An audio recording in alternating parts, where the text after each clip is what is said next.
solving a system using elementary row operations and matrices. How many rows are we going to need here? 2, 1 for each equation. How many columns do we need here? 3, 2 variables and a constant. So what's our first row?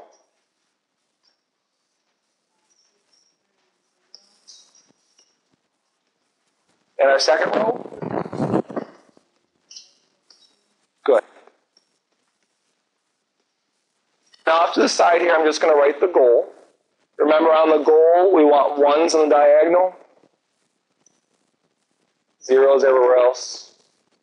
And these are just numbers.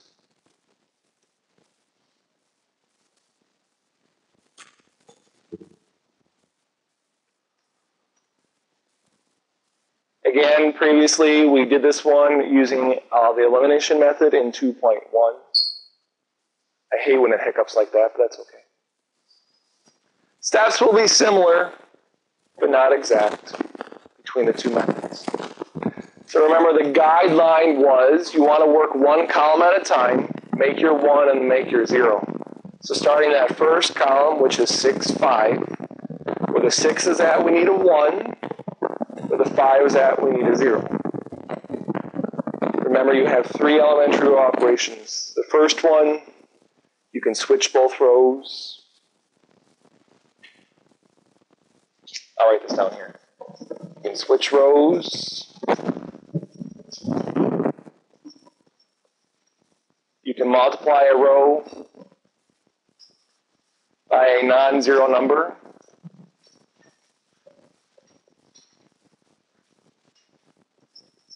And you can multiply a row by a non-zero number. And add the result to another row. Those are your 3 elementary row operations. Can you only switch rows once? You can switch as many times as you want. It's like getting ready for a date. Change your clothes as much as you want. The third operation is how you make zeros. The second operation can make 1s. However, as it turns out for this example, there is another way to make a 1 that doesn't use that second operation. But just to go through the problem for the sake of the problem, we'll use the second operation to make a 1. So you have 2 options here. We could work with sixths. The reason I'm saying sixths is because we need to multiply 6 by a number that makes a 1. Well, if you want to make a 1, you multiply by the reciprocal. Or we could work with fifths, meaning we would switch the rows and then work with a fifth. The problem with the fifth is that notice that there's already a fraction in that row. So we'll have fractions and fractions. Icky. So which is better, fifths or sixths? Or do you have a question? Well, I was going to say, can you multiply the first row by a third and then switch them? Because then that'll make 6, 2, and then you can multiply by 0. You can never multiply by 0. Or I'm sorry, you can multiply. Right. You can switch rows, you can't switch columns, if that's what you were thinking. You can make, well, in either case, we're going to have a fraction. A sixth would actually be easier to work with because 3 and 6 are sort of in the same family. So the fraction we'd be working with is a half, which is tolerable. If we use fifth, then we'll have a 1, an 8th, fifths, and 11 tenths. Ick. That's way too many fractions.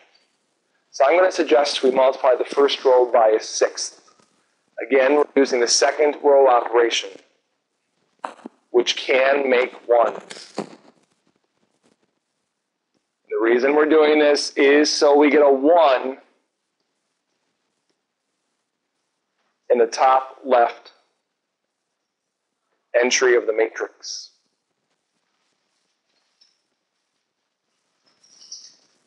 So what is 1/6 times 6? 1. What is 1/6 times 3.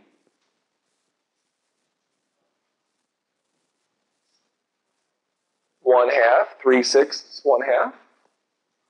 And what is 1/6 times 0? 0. Did we do anything to the second row? No.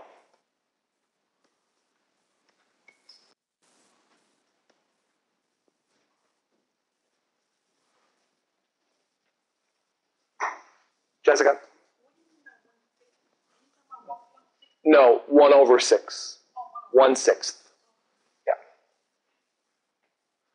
Okay, we're not done with that column. What has to go next? No, we're not done with the column. The 5 needs to go. So to make a 0, use the third operation. So what should we multiply 1 by so that when we add it to 5, we make 0? -5. So we're going to multiply -5 times which row? Row 1, why? Make it easier, because that's where the 1's at, in that column. We're going to add this to row 2, and this is going to make the new what? Row 2. Go ahead.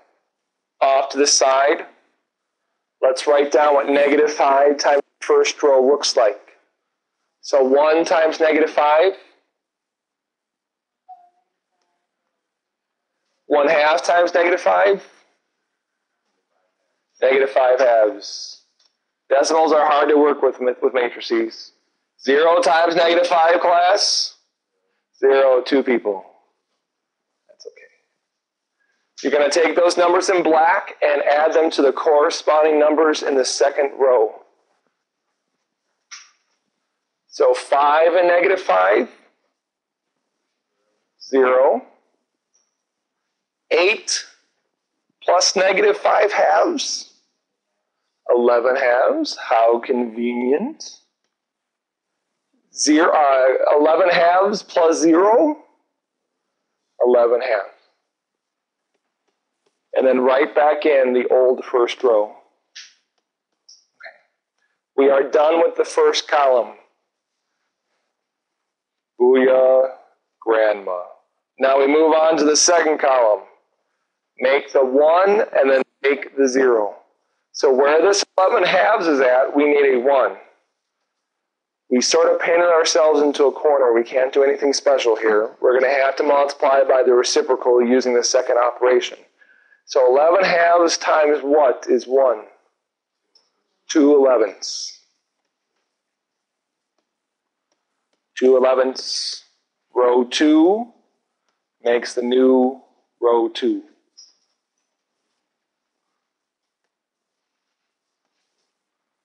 I'm in the first row.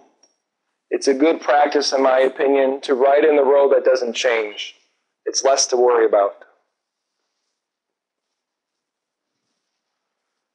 So 2 11ths times 0, 0.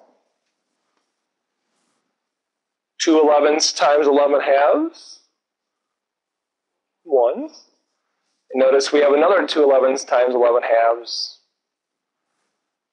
So we get another 1.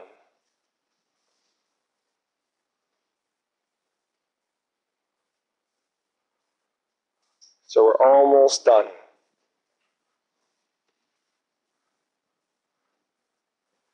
Where that 1/2 is at, we need a 0.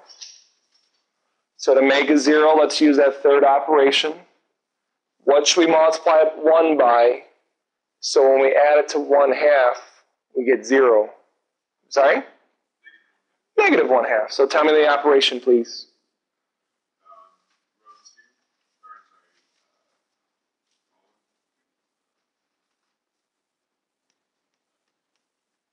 -1/2 times row 2 plus, there you go, makes the new,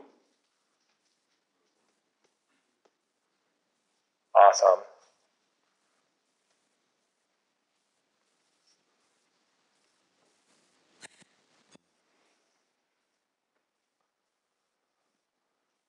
What is negative 1/2 times the second row? Good. Take those numbers in black and add it to the corresponding numbers in the first row. 1 plus 0, 1. Positive 1/2, negative 1/2, and 0 and negative 1/2. Good. And like before, the second row does not change. That's a 1 there. That's better. I'll color that in. So we got to our goal, the 1's on the diagonal, 0's everywhere else. So 1x equals negative 1/2. 1y equals 1. So what's the ordered pair? Very good.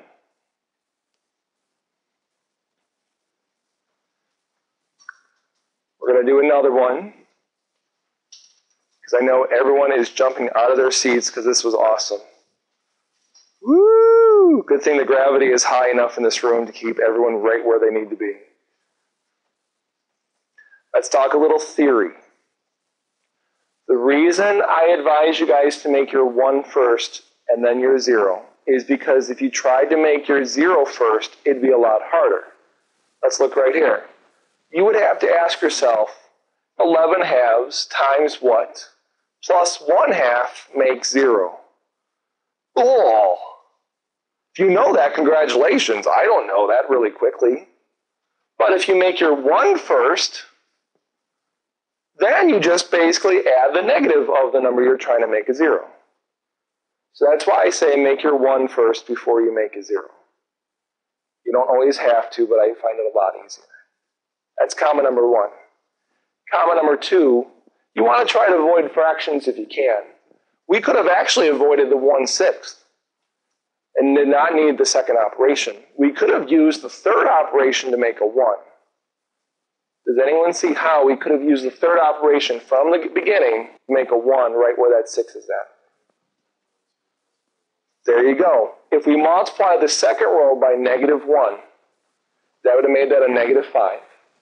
Then we added that to the first row. What's negative 5 plus 6? 1. Now, that may not always work, depends on the numbers. So that's why I keep writing and keep saying the second operation can make 1s. However, in the process of making 1s, you might have to deal with fractions. So you want to avoid fractions if you can. Notice as we continued, we still ended up with a fraction as an answer. So there would have been no way of completely avoiding it. But in the meantime, we could have avoided it. Now, 1/2s, not bad to work with. Are they going to get more exciting? This means yes.